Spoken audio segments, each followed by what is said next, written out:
Hello everyone, welcome to YouTube channel of SPC. आज का जो हम लोगों का टॉपिक है वो क्या है, हम लोग आज पढ़ने वाले हैं इलेक्ट्रिक लाइंस ऑफ फोर्स के बारे में और इलेक्ट्रिक फ्लक्स के बारे में। इलेक्ट्रिक लाइंस ऑफ फोर्स के बारे में हमने थोड़ा सा पढ़ रखा है पहले ही 10th क्लास में, और अब उसको हम लोगों को डिटेल्ड स्टडी में जाना है कि होता क्या है मैटर। तो हम लोगों ने जो 10th में पढ़ा था वो क्या पढ़ा था कि इलेक्ट्रिक फील्ड लाइंस होती हैं। क्या होती हैं? Electric field lines. अब हम बड़े हो गए हैं, अब हम लोग क्या बोलेंगे इन्हें? Electric lines of force.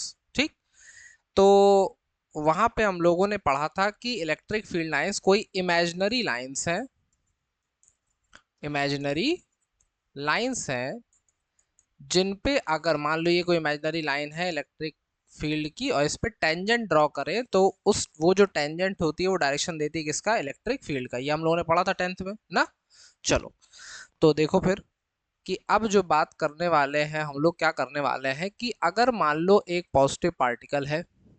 ठीक। पॉजिटिव पार्टिकल को तुमने मान लो किसी फील्ड में रख दिया, कोई इलेक्ट्रिक फील्ड हमने लगा दी, इस फील्ड में तुमने रख दिया। अब एक बात बताओ कि इलेक्ट्रिक फील्ड किसी चार्ज पार्टिकल के ऊपर फोर्स लगाएगी कि नहीं लगाएगी? लगाएगी फोर्स। तो क्या लगा रहा है इसके ऊपर? फोर्स लग रहा। जब फोर्स लगेगा तो ये अपनी पोजीशन को थोड़ा बहुत चेंज करेगा। मान लो कि ये यहाँ कहीं आ गया ऐसे नीचे, तो अब इस पे फोर्स जो लग रहा होगा उसका डायरेक्शन भी बदला होगा ना। जैसे हमको इसको पुश करना है, हमने इसको पुश किया ऐसे और ये मान लो चला गया इधर। अब हमें नीचे से पुश करना है ऊपर, ऊपर से नीचे, तो फोर्स का डायरेक्शन है। अगर ये अपनी पोजीशन को चेंज मान लो नीचे की तरफ कर गया कहीं भी, या ऊपर कर गया या सामने कर गया, चाहे जहां कर गया हो, तो इस पे फोर्स का डायरेक्शन क्या हो रहा होगा? चेंज। तो मान लो कि फोर्स का डायरेक्शन इसको चेंज करता हुआ ऐसे लेके चला जा रहा है, ये ऐसे घूमा, तो ये एक इसका ट्रैक बना। ये जो ट्रैक बन रहा है इसी ट्रैक को क्या बोलते हैं? Electric line of force. ये जो ट्रैक बन रहा है इसका पाथ जो है, यही क्या है? होती है इलेक्ट्रिक लाइन ऑफ फोर्स होता है। ठीक है। तो अगर हम लोग को डिफाइन करना हो इसकी कि डेफिनेशन क्या है, तो क्या बोलते हैं? The imaginary path of an isolated positive charge placed in a uniform electric field is known as electric line of force। ठीक। और ये इमेजिनरी पाथ जो होने की संभावना होती है वो हमेशा कैसी होती है? कर्व्ड। इसीलिए देखो, कर्व्ड कर्व्ड हम लोगों ने 10th में पढ़ा था ना कि कर्व टाइप की बनाते हैं। ठीक है। अब आती बात प्रॉपर्टीज की कि इसकी प्रॉपर्टीज क्या है। तो कुछ प्रॉपर्टीज तो हम लोगों ने पढ़ रखी हैं 10th क्लास में। क्या पढ़ा था? कि ये ओरिजिनेट करती हैं कहाँ से? Originates from positive charge and terminates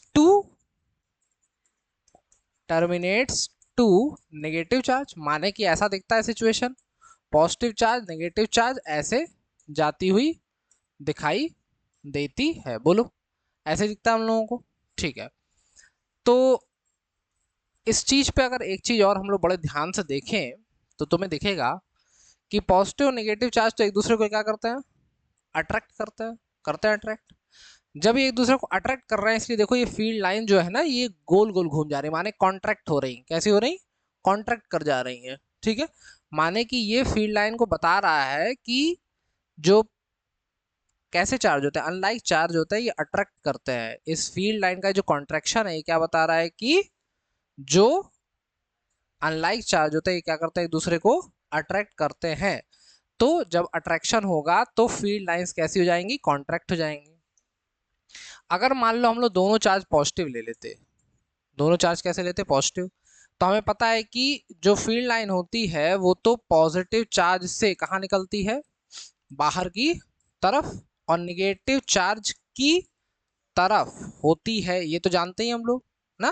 देखो यहाँ भी यही दिखा रहे थे ऐसे, लेकिन सिचुएशन थोड़ी सी चेंज होने वाली है। क्या कि अगर दोनों को ले लिया पॉजिटिव पॉजिटिव या नेगेटिव नेगेटिव, तो पॉजिटिव पॉजिटिव कंसीडर किया, पॉजिटिव चार्ज से फील्ड लाइन कैसे निकलती बाहर, तो इसको जाना चाहिए था ऐसे, इसको जाना चाहिए था ऐसे, लेकिन दोनों क्या कर रही होंगी, रिपेल, इसीलिए फील्ड लाइन जो आएगी वो घूम जाएंगी ऐसे, इस तरीके से। ठीक, देखो परपेंडिकुलर डायरेक्शन में क्या हो गई, मुड़ गई।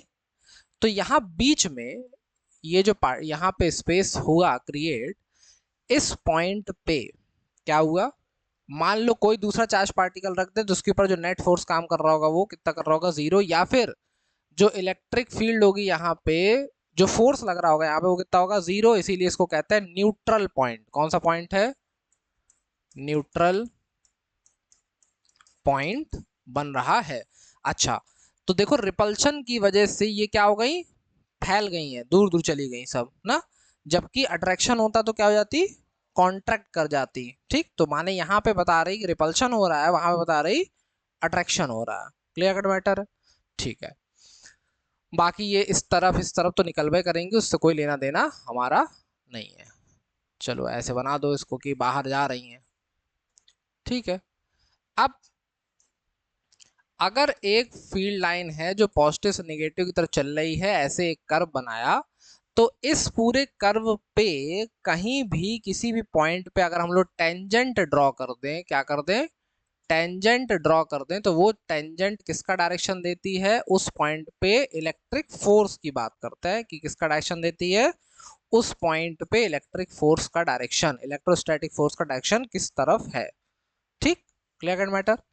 चलो, फिर तुमने सुना कि दो इलेक्ट्रिक फील्ड लाइन कभी एक दूसरे को इंटरसेक्ट नहीं कर सकती, क्योंकि मान लो कि अगर सिचुएशन ये होती तो माजरा क्या हो जाता कि ये वाला जो कर्व है, इस कर्व पे टेंजेंट ऐसे बनती, और ये वाला जो कर्व है इस पे टेंजेंट ऐसे बनती, और डायरेक्शन आती एक एफ और एक एफ ये। तो एक बात बताओ कि अगर हम तुमसे कहें कि भाई साहब एक बात बताइए आप, कि एक समय पे आप यहाँ भी देख सकते हैं यहाँ भी देख सकते हैं, ऐसा हो सकता नहीं, तो माने किसी एक चीज का डायरेक्शन एक समय पे क्या होगा, एक होगा। तो दो डायरेक्शन एक पॉइंट पे पॉसिबल नहीं है ना, माने कि at the point of intersection we can draw two tangents which shows the two direction of single force which is impossible. Clear cut matter है। चलो, अच्छा, जो इलेक्ट्रिक लाइन ऑफ फोर्स होती है, ऑफ फोर्स, ये किसी कंडक्टर, कोई conductor होता है तो उसके अंदर से पास नहीं होती, किसी कंडक्टर के अंदर से पास नहीं होंगी। Electric field of force do not pass through any conductor, किसी कंडक्टर से पास नहीं होंगी। इसीलिए किसी भी स्फेरिकल कंडक्टर के अंदर, मान लो कोई भी आइसोलेटेड कंडक्टर है जो अंदर से क्या है, हॉलो है, हॉलो की बात ही ज़्यादा मानी जाएगी, तो यहाँ पे अंदर इलेक्ट्रिक फील्ड चाहे जिस पॉइंट पे कंसीडर कर लोगे, हर जगह इलेक्ट्रिक फील्ड क्या है, जीरो होती है। ठीक है, हर जगह। Clear matter. लेकिन अगर ये सॉलिड स्फीयर होता तो केवल सेंटर पे जीरो होती, केवल सेंटर पे। लेकिन अगर हॉलो हो जाएगा तो सरफेस पे तो है, लेकिन एकदम जस्ट अंदर नहीं होगी, जस्ट उसके पीछे वाली वॉल पे, सेंटर पे, कहीं भी किसी भी कोने पे ले लोगे, वहां पे तुमको इस सिचुएशन नहीं मिलेगी। जैसे कि हम लोग देखते हैं कि फ्रिक्शन से भी चीजें चार्ज हो जाती, चार्ज आएंगी तो करंट का झटका लग सकता है। तो हम देखते हैं कि जो ये अपनी व्हीकल्स होती हैं, इनमें ये इतना बड़ा जो स्पेस हॉलो दिख रहा है, जैसे गाड़ी बहुत रफ्तार से चल रही, फ्रिक्शनल इलेक्ट्रिसिटी जनरेट होगी कि नहीं होगी, होगी। तो जनरेट होगी तो स्पार्क हो सकता है, आग लग सकती है, कुछ भी हो सकता है। तो जो भी चार्ज सरफेस पे आएगा वो सरफेस पे रह जाएगा, लेकिन उसका इफेक्ट अंदर दिखाई नहीं देगा। क्लियर कट मैटर है। इसीलिए हॉलो स्पेस क्रिएट किया जाता है। कई लोग ये सोच सकते हैं कि हॉलो स्पेस इसलिए क्रिएट किया जा सकता है कि हम लोग को बैठना है उसके अंदर, ऐसा मन में आ सकता है ना सिचुएशन। लेकिन हम लोग के लिए जो और भी छोटी चीजें करी जा सकती, देखो जो F1 फार्मूला रेस होती है उसमें एकदम छोटी सी होती हाइट ना, उनकी गाड़ियों की, उनका सिस्टम अलग होता है, इनका सिस्टम अलग होता है जो हम लोग डेली यूज में लेते हैं। फिर मान लो कि कोई एक हम एक इलेक्ट्रिक फील्ड ऐसे क्रिएट करते हैं, एक कोई रैंडम सरफेस इसमें हमने पुट कर दिया। अब ये जितनी नंबर ऑफ फील्ड लाइन इसमें से पास हो रही हैं, जितनी नंबर ऑफ फील्ड लाइन इसमें से क्या हो रही पास हो रही हैं, इन्हीं को कहते हैं इलेक्ट्रिक फ्लक्स। ये क्या है? इलेक्ट्रिक फ्लक्स होता है। माने इलेक्ट्रिक फ्लक्स क्या है? एक मेजर है किसका? कि किसी सरफेस से कितनी फील्ड लाइंस नॉर्मली पास हो रही हैं। नंबर ऑफ फील्ड लाइंस या लाइन ऑफ फोर्स भी कह सकते हैं, कोई दिक्कत नहीं है। Number of field line passing through the surface normally. माने कि इलेक्ट्रिक फ्लक्स क्या है? Electric flux is defined as electric flux is a measure of number of field line passing through the surface normally, किसी भी surface से normally जो पास हो रही हैं। फिर बात आई कि मैथमेटिकली इसको रिप्रेजेंट कैसे करते हैं, तो इसको शो करते हैं हम लोग फाई से, और हम लोग लेते हैं इसके लिए सरफेस इंटीग्रल। सरफेस इंटीग्रल तो ई डॉट ए लिखो चाहे ई डॉट डी एस लिखो, हम लोग एस लिखते हैं, सरफेस इंटीग्रल बोल रहे हैं तो S E dot d s. ठीक। डॉट प्रोडक्ट अगर है, देखो ये एरिया वेक्टर है, क्या है? Area vector. अगर हम लोग बात करें कि ये डॉट प्रोडक्ट है, तो डॉट प्रोडक्ट को याद करो क्या होता है? E D S cos theta. अगर ए डॉट बी की बात करी जाएगी तो क्या होता है? ए बी कॉस थीटा होता है। तो ये बनाइए। अब अगर ये कौन सा इंटीग्रल है? सरफेस, तो डी एस को अंदर रखा, कॉस थीटा और ई को किया बाहर, तो phi cos to E cos theta बाहर, और इंटीग्रल करेंगे किसका? डी एस का। और डी एस का इंटीग्रल आएगा क्या? E D S. D x का इंटीग्रेशन क्या होता है? एक्स, तो डी एस का क्या होगा? S E S cos theta. ठीक, बोलो, कोई दिक्कत नहीं। अगर थीटा की वैल्यू इफ क्या हो जाए? थीटा की वैल्यू हो जाए 0, थीटा क्या हो जाए? 0, माने कि ई और एस दोनों का डायरेक्शन क्या है? सेम। तो ऐसी सिचुएशन में फाई किसके बराबर हो जाएगा? ई और एस के मल्टीप्लाई। कॉस 0 वैल्यू क्या होती? 1।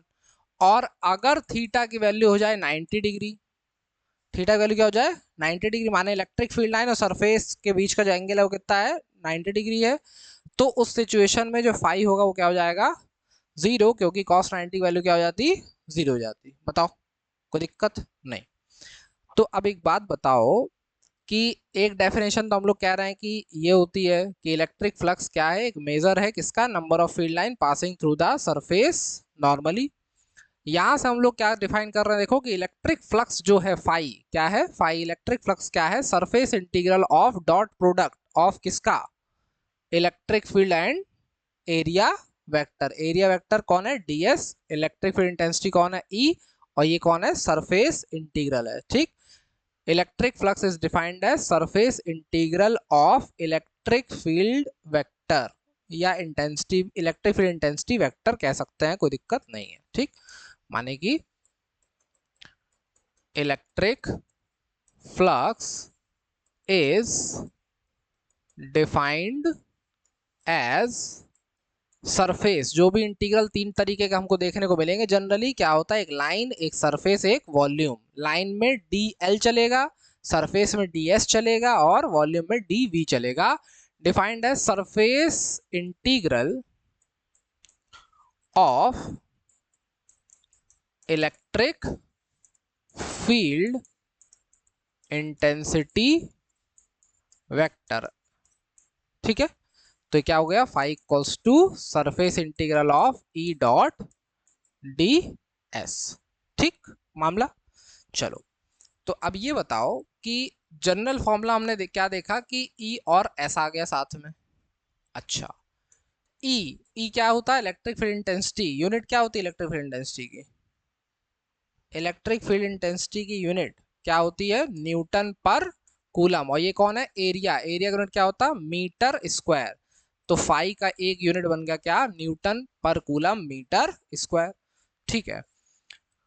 और भी कुछ होता है क्या यूनिट? बताओ, ई का यूनिट क्या और भी कुछ होता है? तो हम लोग कहेंगे हाँ, देखो v इक्वल्स टू, एक रिलेशन पता है हम लोग को, ई डी होता है, तो ई इक्वल्स टू क्या होगा? v upon D. v का यूनिट वोल्ट, डी का यूनिट मीटर, तो वोल्ट पर मीटर और सरफेस का मीटर स्क्वायर, तो 1 मीटर से 1 मीटर का सफाया हो गया, क्या बचा, वोल्ट मीटर। तो जो फाई का यूनिट है वो क्या है, या तो वोल्ट मीटर है या फिर न्यूटन मीटर स्क्वायर पर कूलम है। अगर डायमेंशनल फॉर्मूला की बात करें तो ये बताओ, ये कौन है, न्यूटन। न्यूटन माने फोर्स, फोर्स का डायमेंशन फॉर्मूला क्या होता है बताओ, M L T - 2। ये कौन है, कूलम। कूलम माने चार्ज, चार्ज माने Q equals to I T, I के लिए A, T के लिए T, तो ये क्या बनेगा AT। और ये कौन है, मीटर। मीटर माने L2, तो डायमेंशन फॉर्मूला क्या बनेगा, M L कितने हो गए 3, T कितने हो गए -3 और A कितना हो गया -1। तो ये बन गया क्या, डायमेंशनल फॉर्मूला किसका, इलेक्ट्रिक फ्लक्स का। निकालना आना चाहिए, रटने की जरूरत नहीं है, ठीक है। चलो अब मान लो कि तुमको एक क्वेश्चन दे दे कि एक इलेक्ट्रिक फील्ड है 3 × 10⁻² आई कैप। हमने तुम्हें दे दिया 3 × 10⁻² आई कैप है और यूनिट क्या होती है इसकी, वोल्ट पर मीटर। किसी स्क्वायर से पास हो रही है, किसी स्क्वायर से पास हो रही है जो कि YZ प्लेन में रखा है, YZ प्लेन में है। YZ प्लेन माने क्या होता, अगर एक्सिस है X Y और Z, X Y और ये क्या है Z, तो YZ प्लेन कौन सा है, ये ना, ऐसे। तो इसका मतलब क्या हो रही होगी, पार हो रही होगी ऐसे फील्ड। तो हम लोगों ने कहा कि जो एरिया होगा, एरिया का वेक्टर या ds ले, हम लोग s कंसीडर कर रहे हैं तो s वेक्टर मान लें, वो क्या बनेगा, इसका कुछ डायमेंशन कंसीडर कर लेते हैं। मान लो कि इसका डायमेंशन जो है वो 5 सेंटीमीटर का है। कितना है, 5 सेंटीमीटर का है। चलो देखो आगे, ई दिया है हमको क्या है, 3 × 10⁻² आई कैप वोल्ट पर मीटर, और हमें दिया कि एक स्क्वायर है जिसकी साइड है 5 सेंटीमीटर की, जो कि YZ प्लेन में रखा है। तो अगर YZ प्लेन की बात करेंगे तो Y ये है, Z ये कौन सी एक्सिस है, ये बाहर वाली, तो YZ प्लेन ऐसे रखा होगा ना, इलेक्ट्रिक फील्ड ऐसे पास हो रही। तो हमने क्या किया कि जो S है उसका वेक्टर लिखा, वो क्या होगा, S क्या होता है, पहली बात तो स्क्वायर है तो स्क्वायर का एरिया कितना होता, स्क्वायर का एरिया साइड का स्क्वायर, तो 5 का क्या होने वाला है, स्क्वायर। लेकिन सेंटीमीटर है, सेंटीमीटर को मीटर में चेंज करने के लिए क्या करेंगे, 10⁻, किससे मल्टीप्लाई कराते हैं, -2 से, और इसका क्या करेंगे स्क्वायर, और साथ में लगाएंगे क्या, आई कैप। और हमें निकालना क्या है, फाइंड करना है इलेक्ट्रिक फ्लक्स। तो फाई इक्वल्स टू क्या होता है, E.S। अब E कौन है, 3 × 10⁻² आई कैप का डॉट लेना है किसके साथ, 5 × 10⁻² का क्या हो गया स्क्वायर, और साथ में क्या लगा है आई कैप। डॉट लेना सीखा था 11th क्लास में कि अगर आई का आई के साथ लेंगे तो क्या हो जाएगा 1, जे का जे के साथ 1, के का के के साथ 1। ये बात हम लोग पहले से जानते हैं कि अगर ऑर्थोगोनल यूनिट वेक्टर होते हैं तो उनका सेल्फ डॉट प्रोडक्ट क्या होता है, 1 होता है। लेकिन अगर आई डॉट जे करते तो क्या आता, आई डॉट जे माने एंगल कितने का हो गया 90 डिग्री का, और आई डॉट जे में मामला क्या होता, 0 हो जाता, ठीक। तो हमने देखा कि कितना आ रहा, 5 3 जा, ये 5 3 जा क्यों, 5 का स्क्वायर 25, 25 3 जा कितना होगा 75, और ये पावर कितनी होगी -4, ये +2, तो कितनी हो गई -2, ठीक। यूनिट बताओ, यूनिट क्या होती है फाई की, फाई का यूनिट होता है वोल्ट मीटर, ठीक है। तो अगर कोई भी ऐसा क्वेश्चन दिखाई देगा तो हमको इस तरीके से इसको सॉल्व कर लेना है। देखो दोबारा से क्या क्या हुआ आज।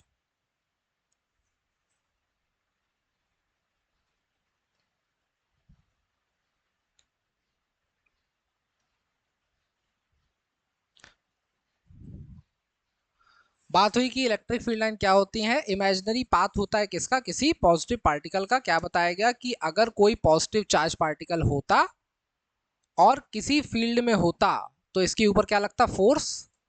फोर्स लगने से इसकी पोजीशन क्या होगी, चेंज होगी।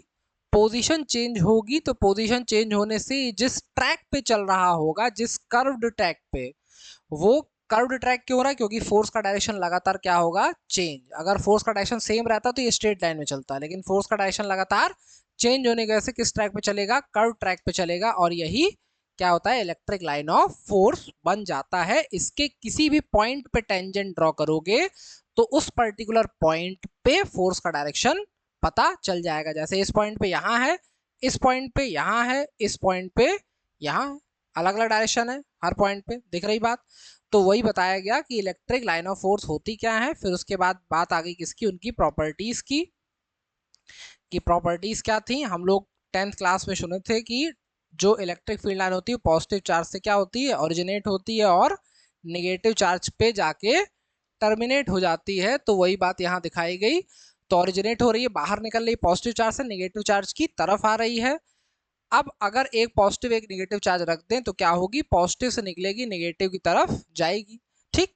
लेकिन हमें पता है एक चीज हम देख रहे हैं कि यहाँ पे फील्ड लाइन देखो कैसी हो गई है, ऐसे क्या सीधी सीधी है, नहीं, कैसी हो गई है, राउंड शेप में घूमी हुई है। ये क्यों घूमी हुई है राउंड शेप में, इसलिए क्योंकि एक पॉजिटिव एक नेगेटिव माने कैसे चार्ज है, अनलाइक। अनलाइक चार्ज होगा तो क्या करेगा, अट्रैक्ट करेगा। तो ये जो फील्ड लाइंस थी इनको कॉन्ट्रैक्ट कर देगा, क्या करेगा, कॉन्ट्रैक्ट करेगा। माने ये एक्सप्लेन कर रहा है किसको, अट्रैक्शन ऑफ टू चार्जेस को, माने अट्रैक्शन लग रहा है, फोर्स ऑफ अट्रैक्शन लग रहा है अनलाइक चार्जेस के बीच में। लेकिन अगर ये दो पॉजिटिव चार्ज होते, माने लाइक चार्ज होते, तो देखो दोनों से जो फील्ड लाइन होगी बाहर निकलेगी, पॉजिटिव चार्ज है। लेकिन जब दोनों आमने सामने आई तो देखा कि अरे रिपल्शन का कुछ माहौल है, दोनों क्या है, सेम। तो क्या कर गया, रिपल कर गई फील्ड लाइन, क्या हो गई, दूसरे डायरेक्शन में घूम गई। और ये जो बीच का ये जो सेक्शन मिल रहा है हम लोगों को, जहां पे अगर कोई भी तुम दूसरा चार्ज पार्टिकल रख दोगे तो इसके ऊपर नेट फोर्स क्या रहेगा, 0। उस पॉइंट को कहते हैं कौन सा पॉइंट, न्यूट्रल पॉइंट, ठीक। फिर वही बात कि पॉजिटिव से नेगेटिव जाती है, अगर किसी पॉइंट पे टेंजेंट ड्रॉ करोगे तो डायरेक्शन किसका देगी, फोर्स का। दो इलेक्ट्रिक लाइन ऑफ फोर्स एक दूसरे को इंटरसेक्ट नहीं करेंगी, क्योंकि अगर इंटरसेक्ट करें तो पॉइंट ऑफ इंटरसेक्शन पे क्या कर सकते हैं हम लोग, दो टेंजेंट ड्रॉ कर देंगे। एक देखो इस वाले कर्व के लिए ये है टेंजेंट, और ये जो कर्व जा रहा है ऊपर इसके लिए टेंजेंट ये है। एक ही पॉइंट पे कितनी टेंजेंट, दो। एक पॉइंट पे दो डायरेक्शन पॉसिबल है, नहीं है। इसका मतलब कि कभी भी इलेक्ट्रिक लाइन ऑफ फोर्स एक दूसरे को इंटरसेक्ट नहीं करेगी। और जो इलेक्ट्रिक लाइन ऑफ फोर्स होती है किसी कंडक्टर के अंदर से पास नहीं करती, इसीलिए किसी भी स्फेरिकल कंडक्टर या कोई भी हॉलो कंडक्टर होगा उसके अंदर इलेक्ट्रिक फील्ड कितनी होती है, 0 होती है। उसके अंदर इलेक्ट्रिक फील्ड कितनी होती है, 0 होती है, ठीक है। अच्छा, अगर तुमको इलेक्ट्रिक फील्ड लाइन ऐसे दिख रही है बहुत पास पास, एक में तुमको ऐसे दिखा दें कि क्या है, दूर, तो ये कैसी होगी, वीक इलेक्ट्रिक फील्ड। ये कैसी होगी, स्ट्रॉन्ग इलेक्ट्रिक फील्ड। अगर इलेक्ट्रिक फील्ड लाइन एक दूसरे के पैरेलल और स्ट्रेट दिख रही हैं तो इसका मतलब कैसी इलेक्ट्रिक फील्ड है, यूनिफॉर्म इलेक्ट्रिक फील्ड। कैसी इलेक्ट्रिक फील्ड होती है, यूनिफॉर्म इलेक्ट्रिक फील्ड होती है, ठीक। अगर इनके बीच की स्पेसिंग कम या ज्यादा है तो ये नॉन यूनिफॉर्म की तरफ मूव करने लगेगी। या मान लो कोई घूम रही हो, राउंड शेप ले रही हो, कुछ भी कर रही हो, शेप बदलेगा, इरेगुलर शेप होगा, तो नॉन यूनिफॉर्म इलेक्ट्रिक फील्ड बन जाएगी, ठीक है। इलेक्ट्रिक फ्लक्स की जो बात हुई, इलेक्ट्रिक फ्लक्स में हम लोगों ने क्या देखा कि इलेक्ट्रिक फ्लक्स क्या होता है, अगर जो ये फील्ड लाइन किसी सरफेस से पास कर रही हैं, जो फील्ड लाइन किसी सरफेस से देखो पास कर रही है, ये कोई सरफेस था, इससे फील्ड लाइन पास करी, तो इलेक्ट्रिक फ्लक्स क्या होता है, मेजर होता है किस चीज का, ये जो नंबर ऑफ फील्ड लाइन पास कर रही है उस सरफेस से उस चीज का, ठीक है।